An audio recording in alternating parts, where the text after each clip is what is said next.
Bonsoir à tout le monde, salam alaikum. C'est votre frère Massanta Binto de Massanta. Permettez-moi de m'entretenir avec vous pour 10 minutes. Vous savez que c'est le moment de la Coupe du Monde. Voilà, on n'a pas assez de temps, les gens sont concentrés sur le football.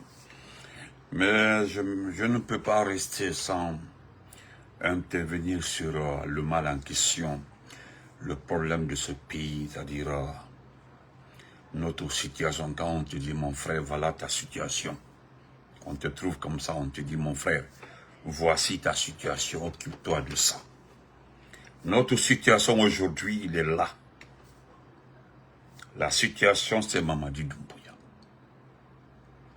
J'ai vu les commentaires, les réactions par rapport aux résultats des législatives et communales.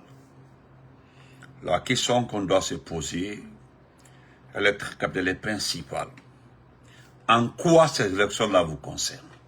En quoi? Vous appartenez aux forces vives. Vous appartenez à l'ensemble de ces vrais partis politiques exclus.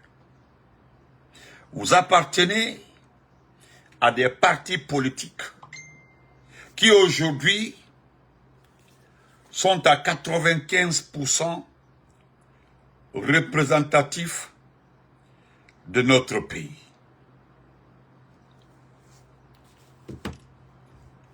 Vous êtes parmi aujourd'hui, c'est-à-dire, comment on peut appeler ça? C'est-à-dire, vous appartenez à cette masse électorale.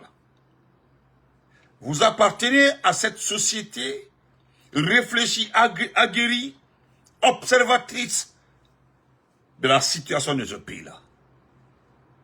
Alors, en quoi vous êtes concerné? En quoi? Sincèrement, parce que certains se disent que c'est terminé. Il y a eu la présidentielle. Mamadi est passé. Il y a eu les législatives. Communales, c'est presque terminé. Pour certains, les deux sont jetés, c'est terminé.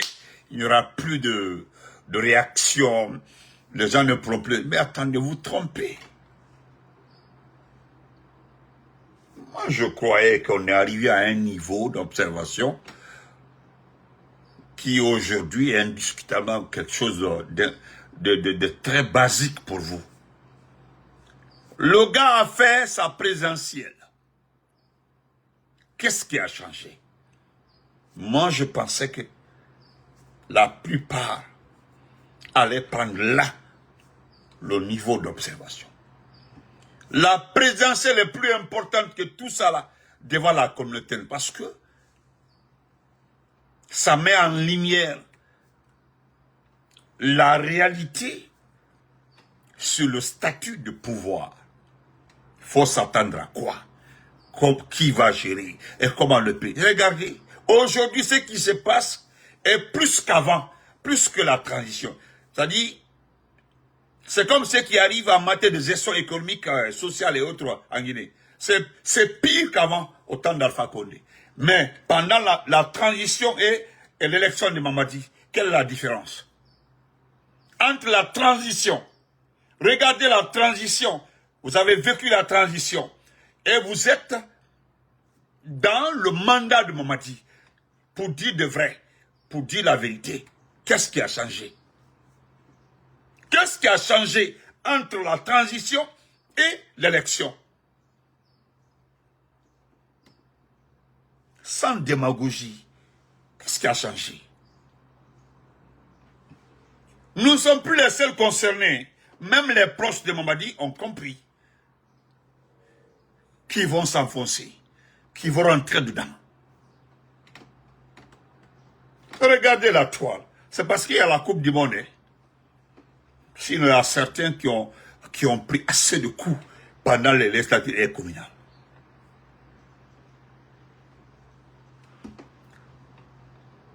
Aujourd'hui, Bigo, comment vas-tu? Pourquoi je parle de mal en personne? Parce que, pourquoi pourquoi je parle du mal empire, oui, monsieur Keita, oui. Regardez aujourd'hui, côté justice. Est-ce que vous m'avez entendu parler du cas de leader là, qui a eu des problèmes avec son épouse au Canada? Allez-y vérifier, je n'ai pas mis ma bouche dedans. Hein. Je n'ai pas mis ma bouche dedans. Parce que je savais, les chercheurs de points là, les chercheurs de visibilité là, prendront cette situation là à bras le corps pour montrer à la communauté internationale qu'une justice existe en Guinée. Vous avez écouté la radio ou la télévision? Ils ont pris l'affaire là, le monsieur m'a été interpellé. Tandis qu'en Guinée ici là, en Guinée ici, en République de Guinée, il y a eu tellement de cas judiciaires restés comme ça. Prenons l'exemple de la dame qui a été malheureusement déjà par des militaires identifiés et masse de convoiture. J'ai dit bien, la dame a été déjà, cette vendeuse de riz pour nourrir sa famille, celle qui s'est débrouillée, qui s'est levée à 4 h du matin, préparer le riz pour aller vendre, pour pouvoir nourrir sa famille. Un petit débat inutile entre des militaires, des vauriens, des personnes égarées qui n'ont aucune expérience militaire. Voilà, les miliciens, lors d'une altercation, ont froidement dit à la dame: montrez-moi une conférence de presse de la part de la gendarmerie ou bien de la police sur le cas de la dame. Ou bien montrez-moi une vidéo où le premier ministre, chef du gouvernement, dit clairement, nous allons engager des enquêtes. Dites-moi, montrez-moi ça. Montrez-moi à la télévision où on est venu, bon, la dame qui a été comme ça, Anja, papa, comme ça, les personnes ont été mises en examen, tel. Montrez. Mais vous avez vu ça? Ils ont fait lecture pendant le journal parlé. Au bureau, qu'est-ce qui a changé? Parce que, même Abafal Nyana, levez-vous. Là où nous sommes arrivés, là, vous ne pouvez plus accuser les partis politiques. Vous ne pouvez plus accuser Sidi Touré. Vous ne pouvez plus accuser l'IFDG de la Cédule Diallo. Vous ne pouvez plus accuser le RPG. Vous ne pouvez plus accuser le modèle. Vous ne pouvez plus accuser le FNDC. Vous avez vu maintenant. Aujourd'hui, c'est connu de tout le monde, ceux qui sont des pagailleurs, des malfaiteurs, des criminels dans ce pays-là. C'est connu de tout le monde. Regardez, allez-y voir le classement aussi. Un autre exemple, le classement de votre port, le port autonome de Conakry. Allez-y voir, des Bakaro. Au moment où vous parlez de Simandou, vous parlez de Simandou, vous parlez de comme ça. Allez-y voir le classement du port autonome de Conakry. Le port autonome, tout récemment là avec le président Alpha Condé, 6 ans avant aujourd'hui, était devenu le port, le premier port attractif de l'Afrique occidentale. 6 ans avant aujourd'hui. J'allais même oublier un autre exemple, hein. Voilà, un autre exemple. C'est ce que M. Adraman est en train d'écrire comme ça.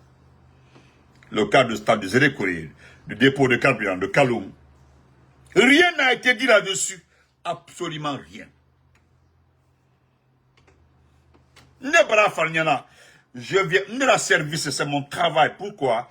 Na devoir les Oudi. Je vais rappeler tous les jours ce qui se passe dans ce pays-là.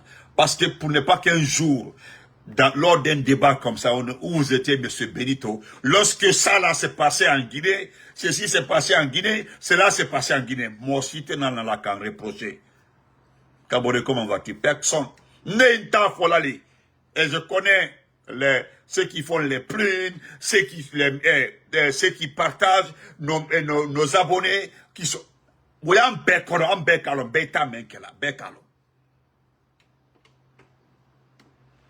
Le classement du port autonome de Conakry. Vous avez vu que les classements là se font avec du sérieux. Lorsqu'un classement est fait par des institutions qui sont recommandées, vous n'allez pas gagner. Mais lorsque des sociétés, des compagnies qui travaillent avec le gouvernement, qui exploitent nos mines, envoient les statistiques pour qu'on puisse faire des calculs ou classer la Guinée par rapport à l'indice de développement, ce sont des statistiques qui ne viennent pas du département, du plan de la coopération ou du ministère de l'économie. Non, ce sont des compagnies, des sociétés minières qui envoient les statistiques. Allez, le Tala, qui a publié qu'à la Guinée aujourd'hui à 9,6% de PIB de quoi qu'elle mondial. La Guinée aujourd'hui est le pays le plus en quoi là-bas en Afrique. C'est malhonnête.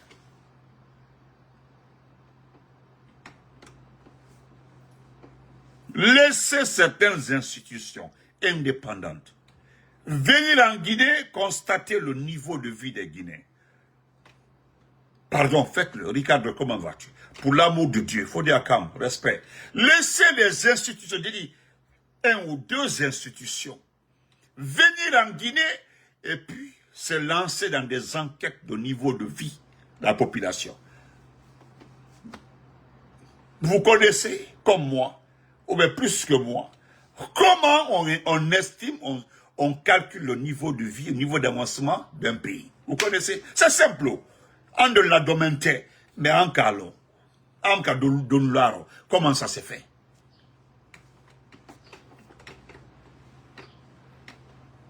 Ah, c'est ça? Voilà, monsieur Keita. Parce que l'affaire là, c'est bon. L'affaire de Rafu là, c'est depuis. Mais pourquoi c'est maintenant? Parce que c'est avant Alpha Condé. Hein. L'affaire là, c'est avant Alpha Condé. C'est depuis le temps de l'ancien Conté. Imagine, c'est depuis le temps de l'ancien Conté. L'affaire de monsieur là, Rafu là, c'est depuis le temps de l'ancien Conté. Temps de Dadis. Sekouba est passé tout le temps d'Alpha Condé. Le gars là a été opposant ici là. Personne n'a levé le doigt. Pourquoi c'est maintenant? Les gars, je ne mettrai jamais ma bouche dedans. Ma bouche là, non. C'est la blague, parce que j'ai été tellement briefé dedans. On m'a tellement informé.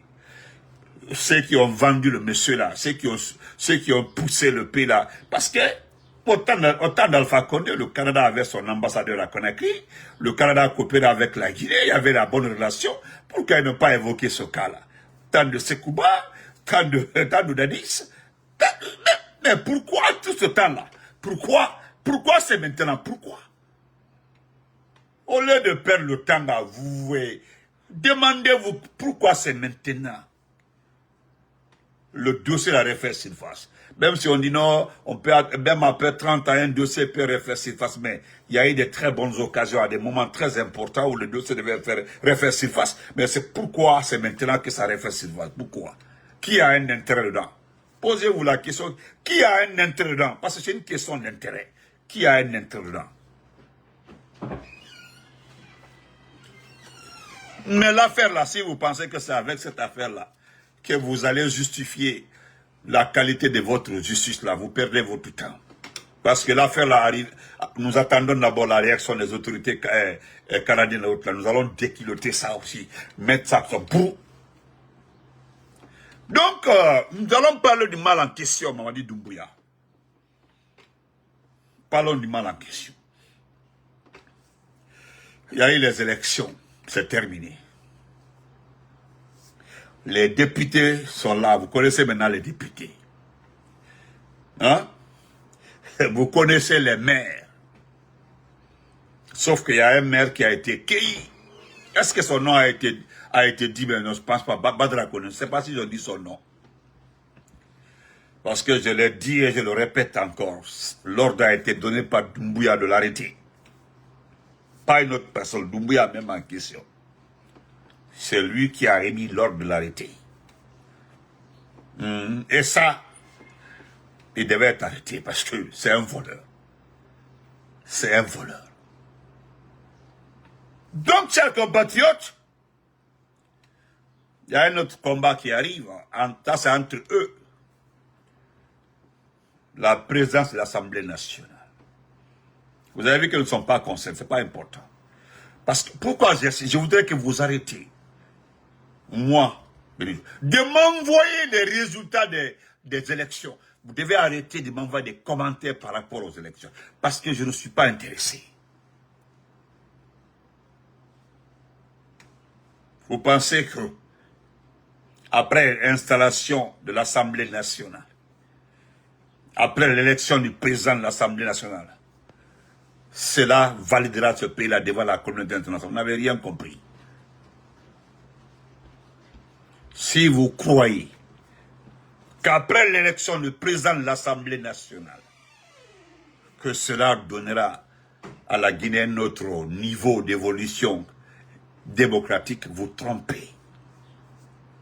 Au fait, ce que vous ne comprenez pas, c'est que les institutions, la communauté internationale, l'ensemble des institutions aujourd'hui, toutes les institutions aujourd'hui sont dotées suffisamment d'informations sur la Guinée. Ceux qui pensent que ces institutions n'ont pas d'informations, ce n'est que les membres du gouvernement. Soit ils sont informés, ou bien ils font semblant, sinon ils sont suffisamment informés. Ils sont suffisamment informés que les institutions ont suffisamment d'informations sur notre pays. Donc vous perdez votre temps. La présidentielle, depuis que la présidentielle est passée, vous avez vu quel pays sérieux, économiquement sérieux, un pays structuré, démocratiquement structuré, invité Mamadi. Donnez-moi le nom d'un seul. Aucun. Et la seule défense qu'ils ont, c'est de dire qu'on se déplace lorsque c'est nécessaire. Mais vous êtes assis à Conakry, vous ne gagnez pas le projet de développement. Non, il n'y a pas de financement. Vous dites que non, que Simandou est largement suffisant pour financer tous vos projets. Dans Simandou, là, vous avez combien de pourcents? Parce que les gens parlent de 15%, mais nous connaissons tous que même les 15% là, il faut donner ça à d'autres personnes pour pouvoir travailler, pour pouvoir exploiter notre parti. Dis, c'est comment vas-tu? L'usine d'Alimine.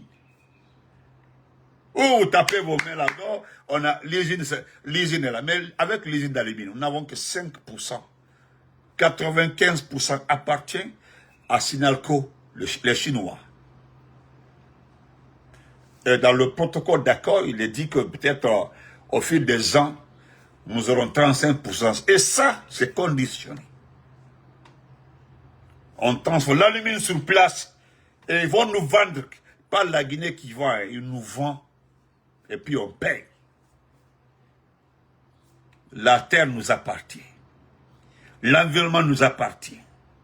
Le milieu nous appartient. La seule chose qui appartient à Sinalco, c'est les moyens de construire l'usine. C'est-à-dire vous avez imposé que non, vous avez plus compris, comme si vous aimez ce prix-là. Vous insistez qu'on transforme le minerai sur place.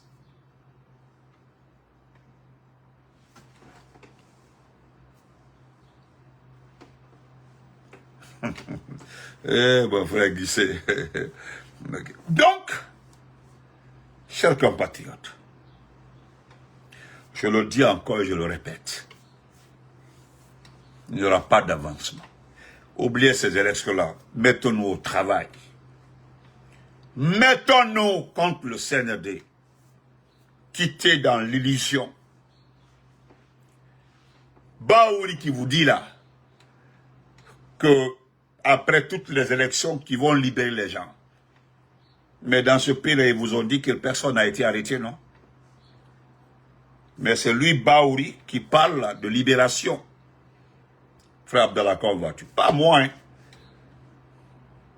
Vous l'avez vu? Ce qui est arrivé à Zérékori aurait été un chef du gouvernement. Il serait en route pour aller à Zérékori.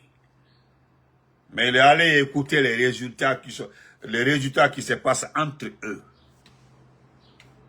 C'est-à-dire, aurait été un chef du gouvernement. Mais comme lui-même, il sait qu'il est sur le départ, Mamadi ne pourra plus le reconduire. Peut-être vous avez vu que ce n'est pas important. C'est lui qui est comme ça. Est-ce qu'il sera reconduit ou pas? Ceux qui l'ont aidé pour être reconduits après la présidentielle, il y a 3 qui ne sont plus là-bas, à leur poste. Donc ça pose problème. Donc, chers compatriotes, concentrons-nous sur l'essentiel. Ne vous laissez pas distraire. J'ai vu la sortie de Tchernement Douba, on vous dit que l'OGP est redressé. On parle de la douane. Mais aujourd'hui, nous l'avons dit. Moi, je l'ai même fois dit. Ça fait 2 ans comme ça. J'ai mis la douane à défi. J'ai mis les impôts à défi. J'ai mis le port à défi. J'ai mis beaucoup d'institutions financières à défi. Venez nous donner vos bilans. Et dites-nous que c'est la Banque centrale que vous déposez l'argent du pays. Dites-nous. Et puis comment, non, c'est terminé. Mais bon, aujourd'hui, ce qui nous touche, c'est que nous savons que c'est Lauriane Doumbouya aujourd'hui qui gère ce pays. Elle n'est pas guinéenne. Parce que Mamadi se bat contre une maladie incurable. Hein? Une maladie incurable. Il se bat contre une maladie. Sa préoccupation principale, c'est la maladie là. Il est juste informé et puis signe le décret. Vous avez vu? Signe le décret. Vous avez vu qu'ils ont rappelé beaucoup de travail dans nos ambassades. Ils ont rappelé beaucoup de travail des ambassades. La guerre qui est aujourd'hui entre les clans, c'est-à-dire quand ton tuteur quitte un poste, c'est-à-dire quand je parle de tuteur, parce que c'est une question de tuteur. Si moi, Massanta Benito, mon tuteur est Papa Fofana, dès qu'on allait, parce que c'est Papa Fofana qui m'a recommandé. Il a dit à Maurice Sanda de m'envoyer en Allemagne, par exemple. Maintenant, dès qu'on allait, Papa Fofana, tous les noms que Papa Fofana avait donnés à Maurice Sanda, il les allait vers leur poste. C'est comme ça ça marche, c'est comme ça ça fonctionne. Vous avez vu certains pays, aucun n'a été touché. Et pourquoi ils n'ont pas été touchés, c'est parce que leur tuteur est toujours en place et puis il est très influent. C'est tout. Mais ceux qui ont perdu leur tuteur rentrent. Mais est-ce que c'est ce que vous voulez pour votre pays? Est-ce que c'est cette situation que vous avez voulu pour votre pays? Est-ce que nous allons continuer à rester comme ça, travailler comme ça? Ne questions même posant un recours. Pourquoi vous aimez vivre comme ça avec ce régime-là? Oui, le système de parrainage. C'est ça? Le système de parrainage. C'est le parrainage. Ni même c'est comme ça se passe. C'est parce que nous refusons de parler pour certaines personnes. Sinon, il y a des gens qui ont été rappelés à la crise, ils ont essayé de nous contacter. On dit à Benito, il y a un dossier au ministère des Affaires étrangères concernant telle personne. Je dis, ça ne m'intéresse pas. On dit, vous êtes les communicants, toi, tu as été limogé, tu as été rappelé. C'est maintenant, toi, tu as besoin de Benito pour parler de ton problème. Je m'en fous. Moi, les messages sont là. Tu dis, c'est balance. Mais moi, je ne le fais pas, ce n'est pas important. Vous en voulez à Maurice Sanda. Lorsqu'on disait ici au départ que ce monsieur a été Netno, c'est un monsieur dont la seule place se trouve à la maison centrale ou bien quelque part dans une clinique. Sinon, ce n'est pas le monsieur indiqué pour les affaires étrangères d'un pays. Jamais. Et parce que nous avons parlé, à un moment, au départ, il avait arrêté de mettre prix Nobel Nelson Mandela. Il mettait les ministres des Affaires, mais vous avez vu qu'il a repris. Pensant que ça va en faire mal, quoi. Tu n'as rien compris. Mais ne terminez pas cet exemple-là. Regardez aujourd'hui ce qui arrive à Dr Kassouri, ce qui arrive à Dr Diané, ce qui arrive à Oye Guilavogui, ce qui arrive, etc., etc., etc. Lorsqu'on parle de ça, qu'est-ce qu'on nous dit? Il y a certains qui se cachent avec des faux comptes pour dire « Ah, je sais bien que vous aimez Kassouri, mais reconnaissez qu'il a volé. » Et lui se dit que le partenaire, votre ami. Hein. Maintenant, tu cherches à dénicher son compte. Tu l'envoies la photo de quelqu'un et les comptes de quelqu'un. Et puis il se fâche. C'est parce que je t'ai vu, monsieur, ici, là, je me permets de te répondre. Tu as vu, lorsque moi je t'ai envoyé la situation d'un leader et autres, tu t'es énervé. C'est à cause de ça que j'ai fait capture d'écran de ton message, j'ai gardé. Après, tu as effacé. C'est-à-dire, quand vous donnez le plaisir de tenter de faire croire que vous êtes ami à quelqu'un et vous attaquez les responsables, ça ne marche pas chez moi. Vous savez, moi, je l'ai dit clairement. Si vous voulez faire débat avec Benito sur la politique là, attendez que Doumbouya quitte après 14 ans ou 20 ans. Venez attaquer le RPG, attaquer nos leaders. Vous pensez qu'on n'a pas d'exemple, quoi? Nous avons ça à gogo. Nous avons ça à gogo.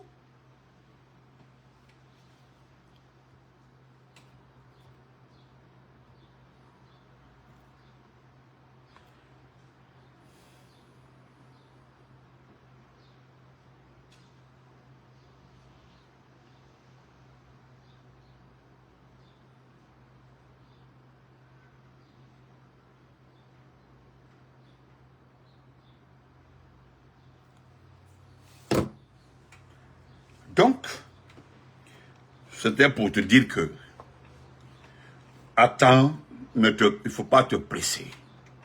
Si tu veux attaquer les responsables, parce que Kassouri là, vous dites qu'il a volé. Non, ce qui arrive à Kassouri, c'est vraiment vous... Parce que tu me demandes d'arrêter de défendre. Moi, je ne suis pas en train de défendre Kassouri. C'est mon leader. C'est l'un des leaders du RPG. Tu dis Dr Diané, parce que Dr Diané là, vous avez de la haine contre lui. Moi, je te dis que je ne défends pas quelqu'un parce que c'est mon parent ou bien le même nom de famille que moi, ou bien la même communauté. Non!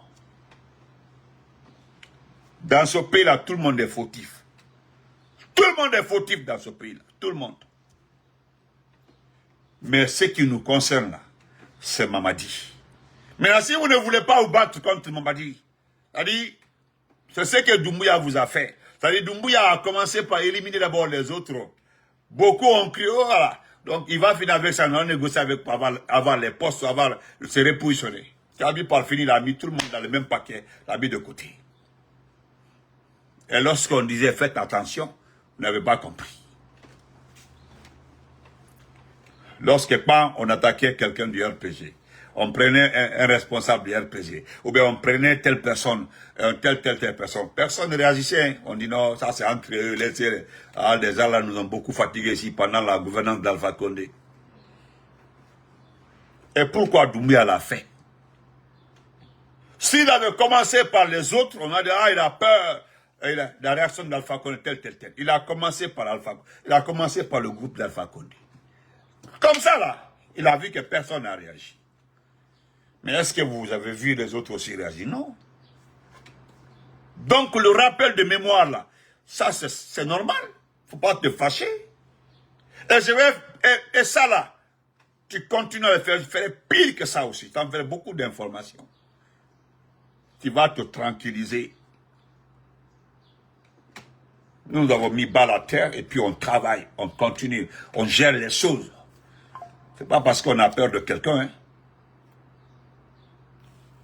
Donc, ça c'est entre parenthèses. Je vais lire ça rapidement. On va se quitter. Nous allons lire ce qui concerne la justice.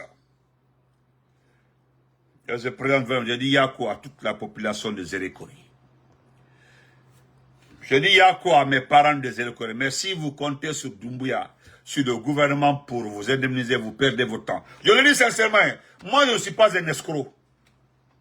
Le gouvernement dit qu'il s'engage à vous aider, à vous assister. Et Allah, comptez sur ça. Comptez sur ça. Ce qui est arrivé à Zérekori, nous connaissons la cause. Allah m'a onyom kanaki au cause Zérekori l'offert. Allah qui s'est anyoma. Priez.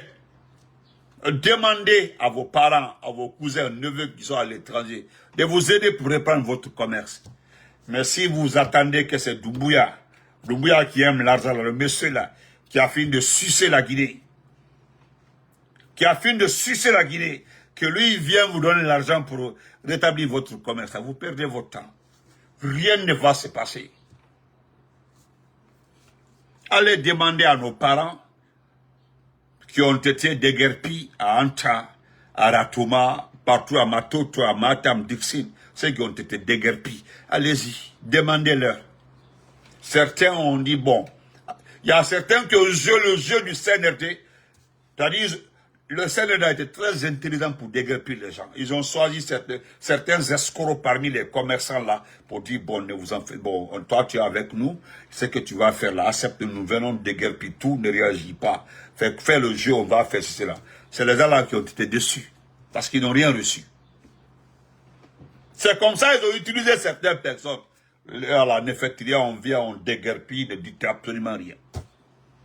Voilà, les petits marchés d'Antaou, Matoto, qui ont bien, bon, madame, toi là, tu es avec nous, on ne dit absolument rien, il sabari. Mon nom a fini, mon n'a à comprendre. Donc, mon afana qui après, mon temps arrangé, après.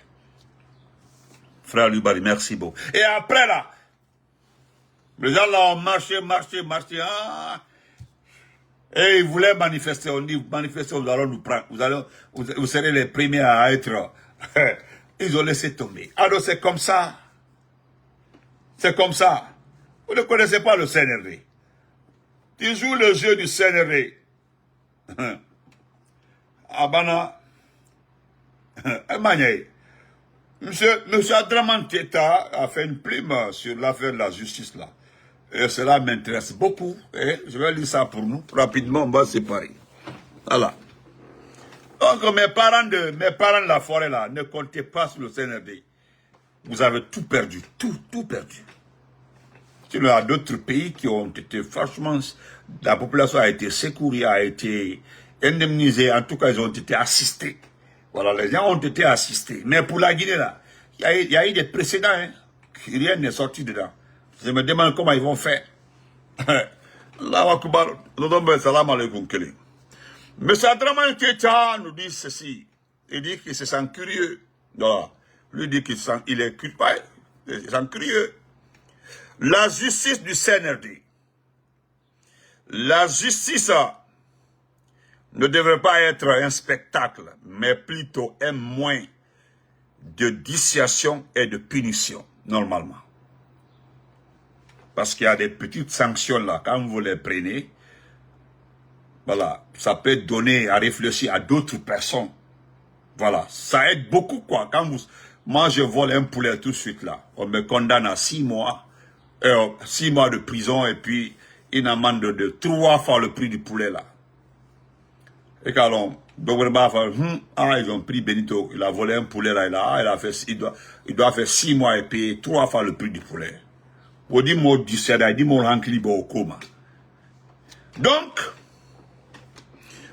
quand elle est utilisée comme un outil de violence d'État et de règlement de compte, elle ne remplit plus sa fonction au service du peuple qu'elle est censée protéger et condamner en son nom.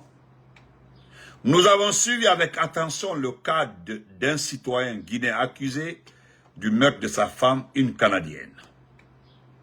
Pensez, comment vas-tu? D'après la journaliste canadienne ayant interviewé le monsieur, Rafuso, cet homme qui a des engagements politiques aujourd'hui, serait responsable de la mort de son épouse en 2007 au Canada. En 2007. Il est à noter que si M. Rafi est effectivement coupable, il doit être puni à la hauteur de son acte, sans que personne n'intervienne au nom d'une solidarité nationale. Cela dit, son arrestation rapide soulève des questions, oui. Oui, soulève des questions. Il a été arrêté. Son arrestation soulève des questions. Notamment, pourquoi cet homme politique est si vite interpellé dans une affaire qui ne s'est pas déroulée sur le territoire national? Alors que d'autres meurtriers continuent à vivre tranquillement en Guinée. Ils sont connus, ils sont identifiés, ils sont en Guinée ici. La réponse semble claire. Oh, Youssouf Keita, il m'a demandé ça. Oh, Youssouf, merci, il m'a demandé ça. Merci, Youssouf Keita, il m'a demandé ça. La réponse semble claire. Si vous êtes dans les bonnes grâces du palais Mohamed V de Conakry, vous pouvez commettre toutes sortes d'infractions et la justice devient alors votre bouclier au lieu de vous réprimander. Senghor, mon ami, comment vas-tu? C'est comme ça. Durant cette transition, nous avons été témoins de faux procès impliquant des propagandistes du régime du Conakry qui ont été traités avec indulgence malgré des faits tels que l'homicide involontaire, des insultes publiques, des problèmes de mœurs et des richesses inexpliquées, sans oublier les multiples propos ethnocentristes à travers les réseaux sociaux, c'est-à-dire comme le cas de El-Sisi. Suite à des dénonciations publiques, certains individus ont été présentés à des magistrats complices du régime pour faire mine de justice sociale. Oui, ça s'est passé. Aussitôt, se retrouvant dans les box des accusés, plus vite ils sont libérés grâce à une justice complaisante. Oui, dans ce pays-là. Hamidou, comment vas-tu? En plus des poursuites judiciaires,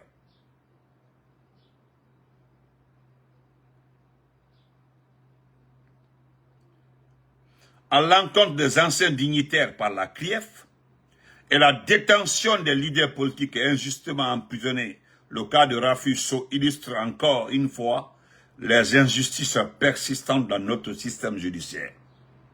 Notez bien, personne ne souhaite protéger un meurtrier. Si cet homme est coupable, il doit répondre et payer sa dette à la société. En revanche, le peuple de Guinée aurait apprécié que vous déployiez les mêmes énergies afin de trouver les responsables de la mort du colonel C.C. Célestin Bilivori, par exemple, ou de Nantenin Camara, pour ne citer que ceci. Du pavé, merci. Donc, moi,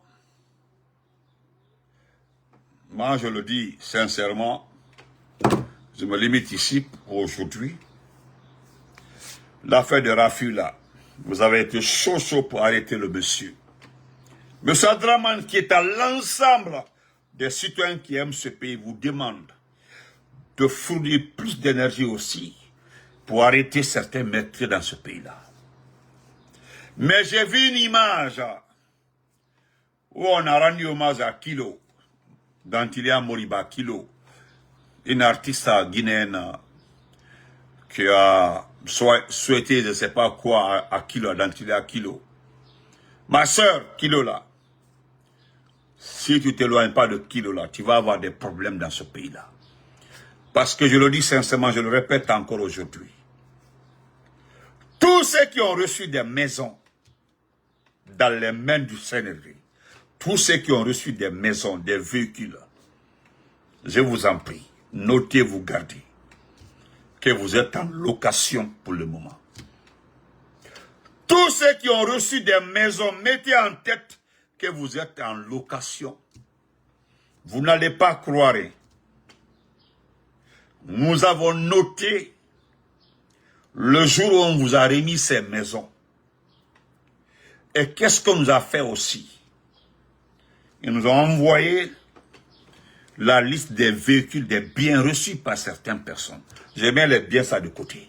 Mais pour les maisons là, le jour où tu as reçu la maison, c'est ton premier jour de location de la maison. Si Mamadi Doumbouya a fait 14 ans au pouvoir, tu ne vas pas croire, hein, tu vas payer 14 ans de loyer. Wallahi billahi ta'ala. Si tu as reçu une maison du CNRD, dans les mains du CNRD, tu es en location. Tu es en location. Après 14 ans, les 14 ans de Mamadi, si Mamadi Doumbouya faisait 14 ans, il dit 14 ans au Sahara, il était là. J'ai vu un artiste en train de montrer une maison et un véhicule qu'il a donc, pour un premier temps, on a donné un véhicule, un second temps, il a reçu une maison. C'est pas grave. On y mis pendant plus de 25 ans. On donnera le remont. C'est compter sur des choses que nous allons récupérer dans ce pays-là. Que personne ne vienne nous dire après que c'est de l'ethnocentrisme, que non, que c'est rentré, c'est Mami Loto. En tout cas, tu as pris une maison avec le Seigneur que tu es en location. On t'a donné une maison, même la maison qui a été donnée à l'artiste malien là. Nous allons récupérer cette maison-là. Nous allons la récupérer.